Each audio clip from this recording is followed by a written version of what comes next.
Meghalaya Chief Minister Conrad K. Sangma authorizes Deputy Commissioners to ensure that the people are allowed to work so they may not face the problem of hunger. Speaking to the media at the main secretariat after the cabinet meeting, the Chief Minister said this decision to allow the people to work so that they are financially relieved was taken today at the cabinet meeting.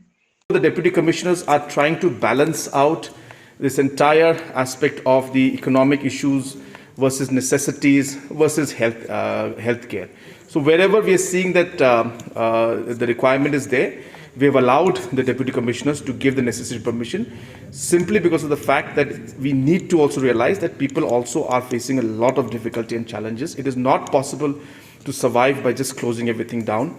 So therefore, as and when we can allow in a safe manner for certain activities to take place, deputy commissioners have been. So based on that, the deputy commissioners are.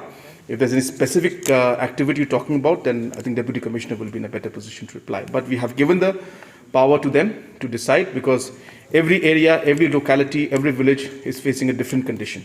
So therefore, applying the same rule to all does not make full sense. So we are keeping health as priority, but we are also allowing them to have activities as per the need basis, which the deputy commissioners, BDOs and SDOs feel are safe to take.